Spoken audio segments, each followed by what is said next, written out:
नमस्कार मेरे प्यारे दोस्त और मोटिवेशनल माता परिवार के सदस्यों। मैं नीरजा भटनागर आज एक ऐसे विषय पर बात करने आई हूँ जिसके लिए शायद हमें किसी ने तैयार नहीं किया है।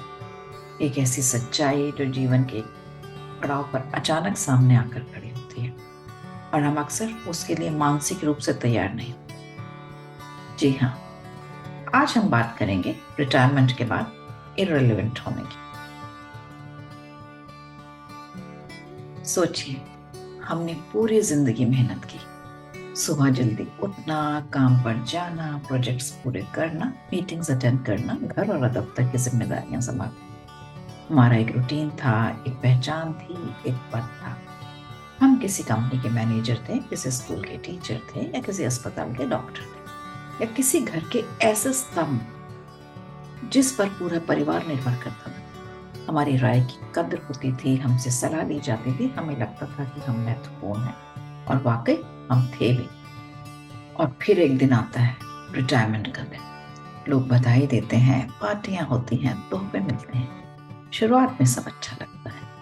अब आराम करेंगे, अपनी हॉबी पूरी करेंगे, बच्चों के साथ समय बिताएंगे। ऐसे सपने हम देखते हैं, लेकिन धीरे धीरे एक अजीब सी खामोशी, एक खालीपन महसूस होने लगता है। जिन फोन कॉल्स के लिए हम पहले व्यस्त रहते थे, वे कम होने लगते हैं। जिन मीटिंग्स का हिस्सा हम होते थे, अब उनमें हमें कोई पूछता नहीं है।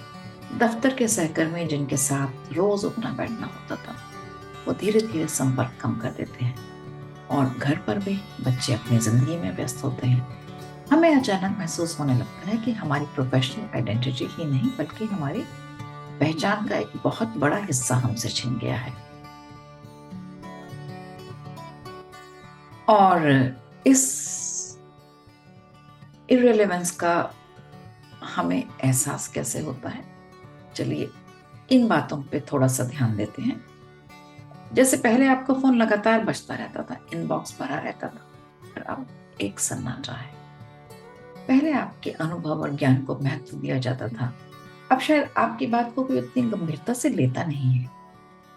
सुबह उठकर क्या करें, पूरा दिन कैसे बिताएं, ये सवाल उठते ही सताने लगता है।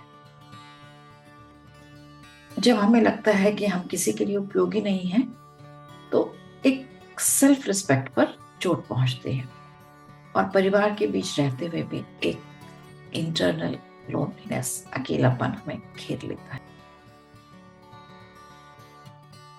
अच्छा, इसके क्या कारण हो सकते हैं? आइए, ये किसी की गलती नहीं है।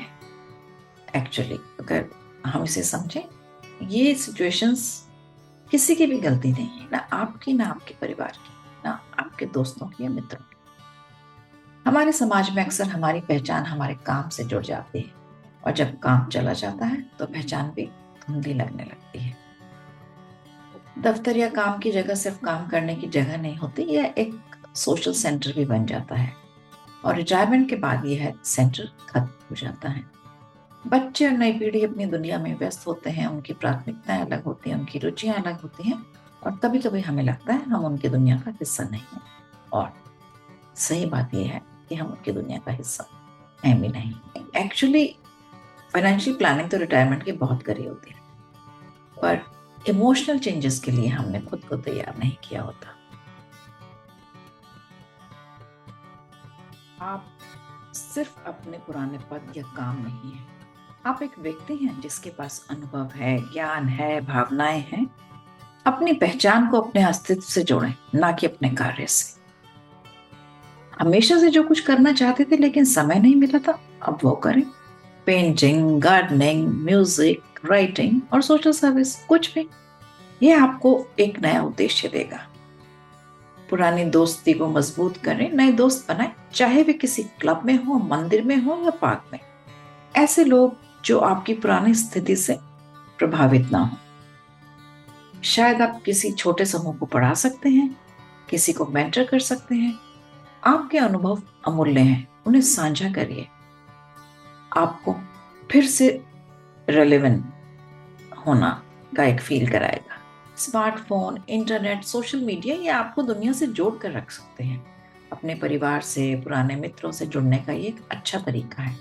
नए दोस्तों भी इसके थ्रू आप बना सकते हैं। देखिए, सोशल मीडिया अक्सर क्या होता है, ऐसा लगता है कि बहुत बुरी चीज है, बट ये है नहीं। आप, और ये किसी भी चीज के लिए है, आप किसी भी चीज को कैसे इस्तेमाल करते हैं उसी से वो अच्छी या बुरी होती है। तो सोशल मीडिया बिल्कुल बुरी चीज नहीं है। आप इसके थ्रू अपने स्कूल के फ्रेंड्स, पुराने फ्रेंड्स के साथ कनेक्ट कर सकते हैं, ढूंढ सकते हैं उन्हें सोशल मीडिया पर। और अगर मैं कहूँ कि व्हाट्सएप भी एक सोशल मीडिया प्लेटफॉर्म है जिससे आप अपने परिवार से जुड़े रहते हैं ना, तो देखिए आप कैसे यूज करते हैं वो मैटर करता है। छोटी छोटी चीजों में खुशियां ढूंढिए। सुबह की चाय हो गई, पक्षियों की चहचहाना हो गया, बच्चों की हंसी। जीवन की छोटी छोटी खुशियों पर ध्यान दें। जब आप नौकरी में थे तो आप इन सब चीजों पर ध्यान नहीं दे पाते थे। सुबह उठे, नाश्ता करा, बैग उठाया और चल दिए। अब आपके पास समय है, आराम से अपनी बैल्कनी में, गार्डन में, जो भी आपके पास अवेलेबल ओपन स्पेस है, वहां बैठ के चाय पीजिए, चिड़िया देखिए, खुश होइए। तो छोटी छोटी चीजों में अपनी खुशी को ढूंढना एक बहुत ही पॉजिटिव माइंड का संकेत है। याद रखिए, रेलेवेंस का मतलब हमेशा यह नहीं होता कि दुनिया आपको कितना याद करती है। कभी कभी अपनी नजरों में रेलेवेंट होना, खुद के लिए जीना ही सबसे बड़ी उपलब्धि होती है। ये जीवन का बहुत ही खूबसूरत दौर है, और जैसे हर दौर हमें कुछ सिखाता है, ये दौर भी हमें बहुत कुछ सिखाता है। और मजे की बात ये कि इस दौर तक सबको ही आना है। तो इसलिए ये वीडियो मैं नहीं कहूंगी कि सिर्फ रिटायर्ड लोगों के लिए, ये सब लोगों के लिए है जो आज वर्किंग है, उन्हें कल यहाँ आना है। तो इस दौर को स्वीकार करें और इससे सीखें और अपनी इंटरनल पीस को खोजें। अगले एपिसोड में हम बात करेंगे एक और ऐसी सच्चाई की जिसके लिए हमें किसी ने तैयार नहीं किया। तब तक अपना ख्याल रखें और अपनी जिंदगी के हर पल को जिएं। नमस्कार, मिलते हैं एक नए वीडियो में जल्दी ही।